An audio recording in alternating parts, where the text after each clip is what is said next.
Hello dear students, this is KD sir, an educator of maths and science और आप देख रहे हैं YouTube channel let's crack it with KD sir.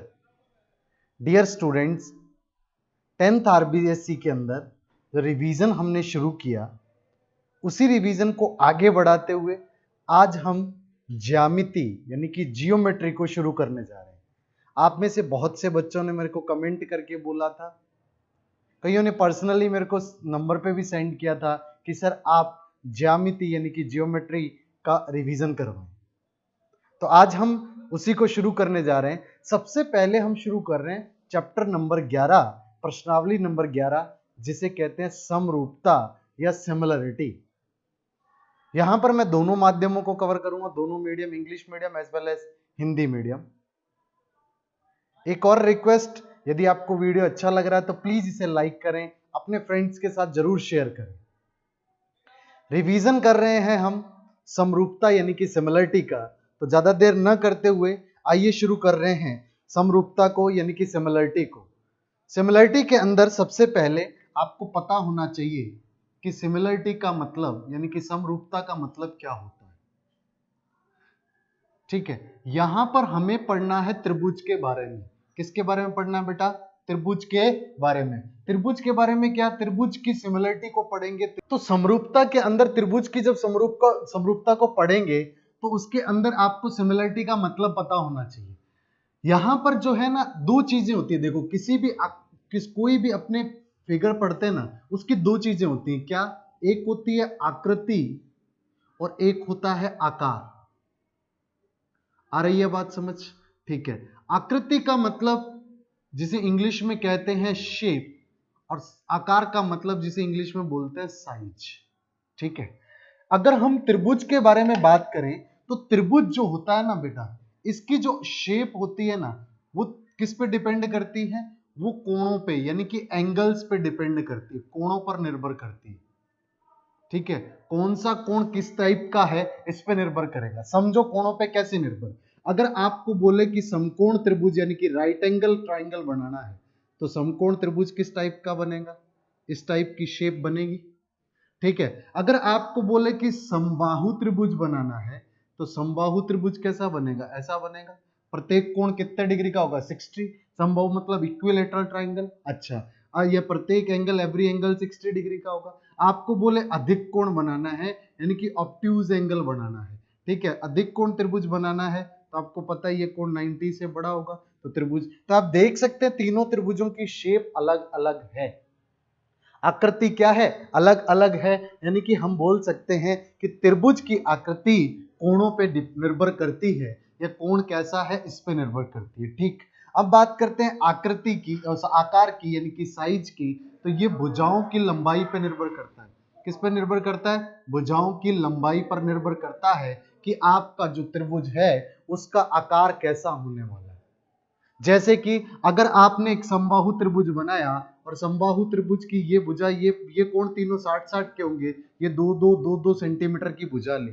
एक और त्रिभुज बनाया, समबाहु त्रिभुज वही है, तो ये 60-60-60 है ये तीनों, तो ठीक है, और ये कोण, ये भुजा ले लिया आपने 4-4-4 सेंटीमीटर। तो आप देख सकते हैं कि दोनों की शेप एक जैसी है, परंतु आकृति कैसी हो गई? बड़ी हो गई, और सॉरी, आकार बड़ा हो गया। आकार इसलिए हम बोल सकते हैं कि आकार निर्भर करता है भुजाओं की लंबाई पर। समझ गए? तो ये बात समझ में आ गई कि त्रिभुज के लिए आकृति और आकार जो होते हैं, आकृति कोणों पर निर्भर करती है, आकार भुजाओं की लंबाई पर, शेप एंगल्स पे, और साइज साइड्स लेंथ पे डिपेंड करता है। जब हम बात करते हैं सिमिलरिटी यानी कि समरूपता की, तो दो त्रिभुजों का हमें देखना होता है कि वो समरूप है कि नहीं। तो ध्यान देना, समरूप देखना है तो समरूप होने का मतलब है कि उनका आकृति क्या हो? आकृति समान हो। अच्छा, आकृति समान होने का मतलब क्या है?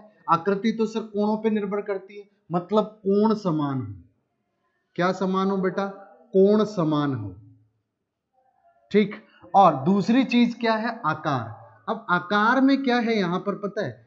जो भुजाएं, संगत भुजाएं, क्योंकि कोण जो समान हो जाएंगे। जैसे कि एक बात समझो, मैंने एक त्रिभुज बनाया ए बी सी, ठीक है, और दूसरा त्रिभुज बनाया मैंने डी ई एफ, ठीक है।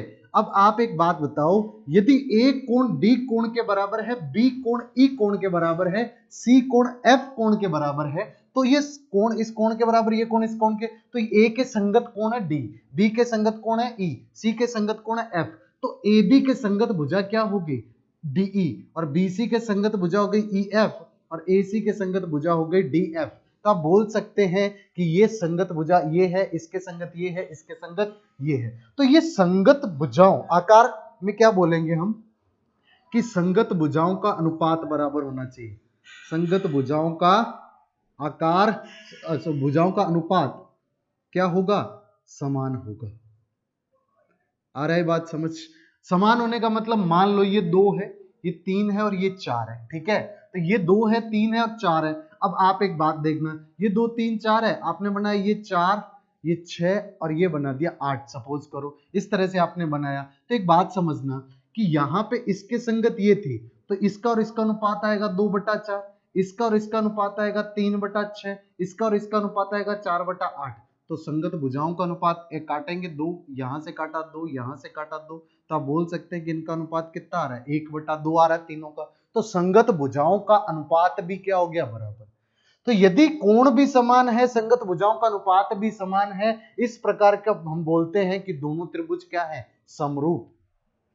ये समरूपता का मतलब है, मतलब ये हुआ कि अगर मान लो आपको कोई ऐसा लिख के दे दे कि सर ए बी सी त्रिभुज, त्रिभुज A B C, triangle A B C, संगत का मतलब होता है बेटा कॉरस्पॉन्डिंग से, इंग्लिश मीडियम वाले कॉरस्पॉन्डिंग, ठीक है, कॉरस्पॉन्डिंग साइड्स का रेशियो इक्वल होना चाहिए, ठीक। अच्छा, ट्राइंगल ए बी सी आपको सिमिलर दे दिया ट्राइंगल पी क्यू आर के।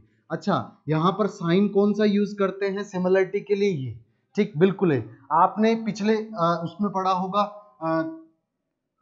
लास्ट जो 9th थी उसके अंदर आपने पढ़ा होगा समरूपता क्या होगा, सर्वांग समता, है ना। सर्वांग समता के अंदर जो निशान यूज करते हैं वो ये वाला होता है ना, तो कंफ्यूज नहीं होना, ठीक है। तो यहाँ पे आपको ये है सर्वांग समता के लिए और ये है समरूपता के लिए। अच्छा, ये समरूपता हो गया, तो आपको अगर ऐसा लिख के दे दिया जाए तो इसका मतलब क्या होता है कि एंगल ए जो है वो एंगल पी के बराबर है, एंगल बी जो है एंगल क्यू के बराबर है, एंगल सी जो है वो एंगल आर के बराबर है, मतलब दोनों की आकृति समान है। दूसरी बात ये ऐसा भी कि ए बी के संगत है पी क्यू, तो ए बी बटा पी क्यू, बी सी के संगत है क्यू आर, तो बी सी बटा क्यू आर, और तीसरा क्या है ए सी के संगत कौन होगा पी आर, तो आप बोलेंगे ए सी बटा पी आर। संगत भुजाओं का अनुपात भी क्या होगा, बराबर। तो ये खाली इतना लिख के दे दिया तो हम ये 6 चीजें समझ जाएंगे, 3 तो ये और 3 ये रेशियो जो है इक्वल होंगे, समझ गए। तो इन 6 चीजों से हम आसानी से समझ सकते हैं अगर दो ट्राइंगल आपको सिमिलर यानी कि समरूप दिए गए, ठीक है। और यहां पर ध्यान देना, ये समरूप सर्वांग समता, क्या सर्वांग समता को इंग्लिश में बोलते हैं congruent angle, congruent triangles, sorry मैं बताना भूल गया था। कॉन्ग्रेंसी के बारे में बोले तो ये साइन यूज करते हैं, सिमिलरिटी के लिए ये साइन यूज करते हैं, क्लियर। अब थोड़ा आगे बढ़ते हैं, तो आपने यहां तक समझ गए क्या कि समरूपता, अगर दो त्रिभुज हमें समरूप है सिमिलर है ऐसा बोल दे तो हम क्या निकलेंगे, यहां पर जो भी ऑर्डर में लिखा होगा उससे करस्पॉन्डिंग एंगल्स इक्वल होंगे और करस्पॉन्डिंग साइड्स का रेशियो इक्वल होगा, मतलब कि संगत कोण समान होंगे और संगत भुजाओं का अनुपात बराबर होगा, क्लियर। अब एक बात समझना, अगर हम बात करें सर्कल की, क्योंकि आपके यहां पर इस प्रकार की बातें दे रखी है स्टेटमेंट के रूप में, सर्कल का मतलब वृत्त की। अच्छा, वृत्त की बात करूं, समझना, वृत्त के अंदर अगर मैं बात करूं उसके शेप की, तो वृत्त छोटा बने, बड़ा बने या कोई इससे भी बड़ा बनाए, ये वृत्त जो है इन सब की शेप कैसी है, एक जैसी है। शेप तो एक जैसी है तो हम बोल सकते हैं सबकी आकृति समान है, ठीक। अगर मैं बोलूं कि इसकी त्रिज्या 2 थी, ठीक है, तो आप इसका सरकमफ्रेंस निकालेंगे 2 पाई आर, आर की जगह 2 रख देंगे, ठीक। और इसकी त्रिज्या मैं बोलूं कि सर 3 थी, तो ये हो जाएगा 2 पाई इंटू 3 हो जाएगा। इसकी मान लो आपने ले लिया 5 थी त्रिज्या, तो ये हो जाएगा 2 पाई गुणा 5 इसकी सरकमफ्रेंस यानी परिधि। तो आप ये बताओ, इसका और इसका अनुपात, इसका और इसका अनुपात, अच्छा इनका जो अनुपात है वो तो फिक्स है, मतलब इनका जो आकार है यानी कि आकार का अनुपात भी बराबर है। तो आप बोल सकते हैं कि कोई भी दो वृत्त, कोई एनी टू सर्कल्स हमेशा क्या होते हैं, सिमिलर होते हैं, यानी कि समरूप होते हैं, क्योंकि उनकी आकृति समान है और भुजाओं का अनुपात जो है, आप भले त्रिज्याओं का अनुपात ले लें या फिर इसकी पूरी क्या ले लें, परिधियों का अनुपात ले लें, वो क्या होने वाला है, उनका रेशियो इक्वल ही है। ठीक है, एक ही चीज का रेशियो है तो वो तो इक्वल रहने ही वाला है। तो any two circles are always similar, दो वृत्त, कोई भी दो वृत्त हमेशा समरूप होते हैं। अब बात करते हैं हम यहां पर किसकी, वर्ग की। ठीक है, तो वर्ग पे देखना, मेरी बात समझना।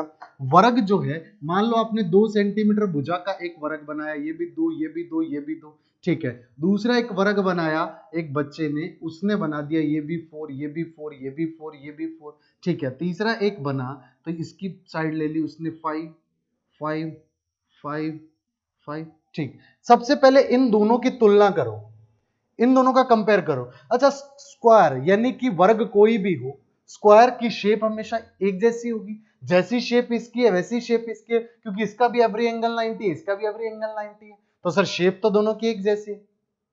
साइड्स का रेशियो लो, 2 का रेशियो 4 के साथ, यानी कि 2 का अनुपात 4 के साथ लोगे तो 2/4, ये भी 2/4, ये भी 2/4, ये भी 2/4। ठीक, इसी प्रकार से यदि आप इसकी और इसकी तुलना करोगे तो शेप तो दोनों की समान है, क्योंकि प्रत्येक कोण 90 डिग्री है, और ये 2/5 2/5 2/5 हो जाएगा, मतलब संगत भुजाओं का अनुपात भी बराबर हो गया है कि नहीं, करॉस्पोंडिंग एंगल, करॉस्पोंडिंग साइड्स का रेशियो भी इक्वल हो गया। इन दो को कंपेयर करोगे तब भी शेप तो एक जैसी है, और रेशियो क्या आएगा, 4:5। मतलब ये बोल सकते हो कि कोई भी दो वर्ग, any two squares are always similar, कोई भी दो आपको अगर स्क्वायर दे दिए जाएं तो वो हमेशा क्या होते हैं, समरूप होते हैं। ठीक, तो कोई भी दो आपने वर्ग लिए वो हमेशा क्या रहते हैं, समरूप रहते हैं। ठीक, अच्छा तीसरी बात, मैं यहां पर ले रहा हूं कौन सा ट्राइंगल ले रहा हूं, मैं इक्विलेटरल ट्राइंगल ले रहा हूं। इक्विलेटरल ट्राइंगल का मतलब समबाहु त्रिभुज। अच्छा, समबाहु त्रिभुज की प्रॉपर्टी क्या होती है, मान लो आपने 2 सेंटीमीटर की भुजा का समबाहु त्रिभुज बनाया, ये भी कोण 60, ये भी कोण 60 और ये भी कोण 60। दूसरा एक त्रिभुज और बनाया, ठीक है, इस बार जो तुमने आपने लिया ये भी 60 है, ये भी 60 है, ये भी कितना है, 60 डिग्री है। आपने ये 3-3 सेंटीमीटर लिया। अच्छा, एक और बनाया आपने इससे भी बड़ा, इसकी भुजा कितनी ली आपने, ये भी 5, ये भी 5, ये भी 5, ये कोण कितना है, 60 डिग्री, ये कोण कितना है, 60 डिग्री, ये कोण भी कितना है, 60 डिग्री।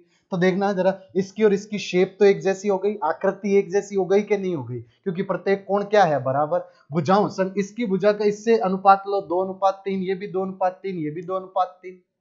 इन दोनों की तुलना करो तो शेप तो एक जैसी है, 3:5 3:5 3:5। इन दोनों की तुलना करो 2:5 2:5 और 2:5, और दोनों की शेप तो एक जैसी है। मतलब कोई भी दो आपने समबाहु त्रिभुज बनाए वो हमेशा क्या होते हैं, समरूप होते हैं। Any two equilateral triangles are always similar, क्या होते हैं, सिमिलर होते हैं।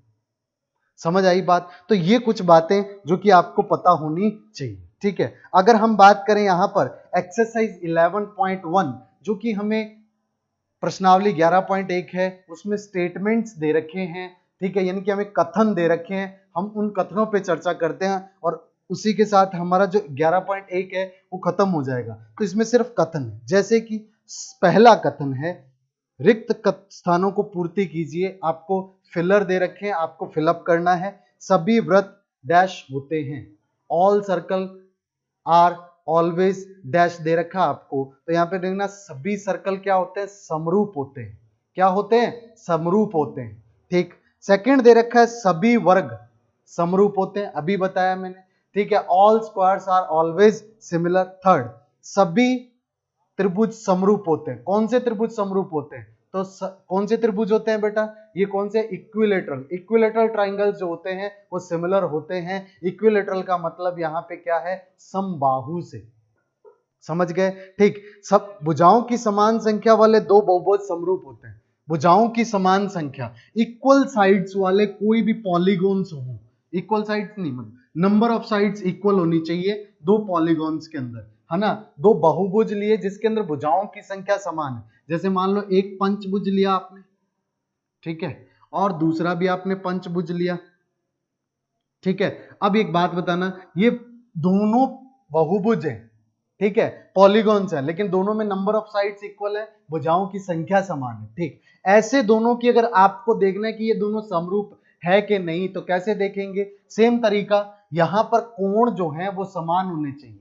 ठीक है, आकृति समान होनी चाहिए और दूसरा संगत कोण समान होने चाहिए और संगत भुजाओं का अनुपात बराबर होना चाहिए। जैसे कि मान लो मैं इसे ए बी सी डी ई से बोल रहा हूं, ठीक है, और आपने इसे यहां पे दे दिया P Q R S T है। ठीक है, पी एंगल के अगर ए बराबर है, बी के क्यू बराबर है, सी के आर बराबर है, डी के एस बराबर है, ई के टी बराबर है, और ए बी का इसके साथ रेशियो, इसका इसके साथ रेशियो, इसका इसके साथ रेशियो, इसका इसके साथ और इसका इसके साथ रेशियो जो है वो इक्वल है, तो आप बोलेंगे दोनों त्रिभुज क्या, दोनों पंचभुज क्या हो जाएंगे? ठीक है, पेंटागन दोनों क्या हो जाएंगे? समरूप हो जाएंगे, सिमिलर हो जाएंगे। Is that clear? मतलब कोई भी दो बहुभुज दे दे, अगर आपको उनकी आकृति एक जैसी है और संगत भुजाओं का अनुपात एक बराबर है तो आप बोल सकते हैं कि वो दोनों क्या होने वाले हैं? समरूप होने वाले हैं। ठीक ठीक, सेकंड नंबर आपको क्वेश्चन जो दे रखा है, 2 नंबर प्रश्न जो है, निम्न कथन में सत्य व असत्य बताइए। सेकंड नंबर में आपको ट्रू और फॉल्स बताना। ठीक, तो ट्रू और फॉल्स के अंदर जो फर्स्ट आपको लाइन दे रखी है, दो सर्वांग आकृतियां समरूप होती हैं। ध्यान देना, यहां पर सर्वांग समता की बात आ गई। सर्वांग सम किसको बोलते हैं थोड़ा सा वो समझ लें। ठीक है, समरूपता आपने देखा, सर्वांग सम, सर्वांग सम का मतलब क्या होता है बेटा? कॉन्ग्रुएंट। ठीक है, अब दो कोई कॉन्ग्रुएंट ट्राइंगल्स है तो पहले तो ये पता होना चाहिए कि कॉन्ग्रुएंट ट्राइंगल्स क्या होते हैं। ठीक, तो कॉन्ग्रुएंट ट्राइंगल्स में क्या होता है? दोनों की आकृति जो होती है वो समान होती है। क्या होती है बेटा? आकृति समान होती है, और सेकंड थिंग आकार भी समान होता है। आकार भी क्या होता है बेटा? समान। मतलब कॉरस्पॉन्डिंग एंगल्स भी इक्वल होंगे, संगत कोण समान होते हैं और संगत भुजाएं भी समान होती हैं। तो यहां पे संगत कोण समान होते हैं, क्या होते हैं? संगत कोण समान और संगत भुजाएं बराबर होती, संगत भुजाएं बराबर होती। ठीक है, समझ गए बात? अब संगत भुजाएं बराबर होती है, इसके अंदर कोण बराबर होते हैं। ठीक है, इसमें सिर्फ क्या होता है समरूपता के अंदर? संगत कोण बराबर बराबर और संगत भुजाओं का अनुपात बराबर, संगत भुजाओं का अनुपात बराबर। ठीक है, ये चीजें होती हैं। तो आप बताओ कि यहां पे संगत कोण बराबर है, संगत भुजाओं का अनुपात बराबर है। ठीक है, अब यहां पे जब हम सर्वांग समता की बात करते हैं तो उसमें संगत कोण समान होते हैं, मतलब आकृति समान होती है, आकार भी समान होता है, मतलब संगत भुजाएं बराबर होती है। स्टेटमेंट जो दे रखा है उस पर फोकस करेंगे। दो सर्वांग सम आकृतियां हमेशा समरूप होती हैं। टू कॉन्ग्रुएंट ट्राइंगल्स या two congruent figures are always similar. अब कॉन्ग्रुएंट से देखो, यानी कि उनका संगत कोण समान होंगे, ठीक, उनकी संगत भुजाएं बराबर होंगी। हमें इसको समरूप बोलने के लिए क्या चाहिए? संगत कोण समान चाहिए होंगे। ठीक, संगत भुजाओं का अनुपात बराबर होना चाहिए। अच्छा, भुजाएं जब बराबर हैं तो उनका अनुपात कितना आएगा? 1:1 आएगा कि नहीं आएगा? सपोज करो आपको दे दिया कि भाई sir A B C triangle D E F के क्या है, आपको दे दिया सर्वांग सम। ठीक है, ए एंगल इसके बराबर है, ये इसके बराबर है, ये इसके इक्वल है। समझ रहे हैं मेरी बात? ठीक है, तो आप एक बात बताओ कि जब आप इनका ए बी और डीई जो है वो इक्वल है, A B is equals to DE है, तो डीई को इधर लेके जाओगे तो ये क्या आएगा? ए बी बटा डीई। अच्छा, दोनों का अनुपात कितना आया? 1 आया कि नहीं आया? इन दोनों के बराबर है तो बीसी अपॉन ई एफ करोगे वो भी कितना आएगा? 1। ठीक है, ए सी डी एफ के बराबर है तो इसका रेशियो भी कितना आएगा? 1। मतलब अगर वो सर्वांग सम है तो अनुपात 1 आएगा, और 1 आएगा इसका मतलब भुजाओं का अनुपात बराबर चाहिए कितना भी हो। तो ये भी हमारी कंडीशन फॉलो हो गई, ये तो हो ही गई थी पहले से ही, और दूसरी जो कंडीशन है ये भी फॉलो हो गई। इसका मतलब सिमिलर भी हो जाएंगे।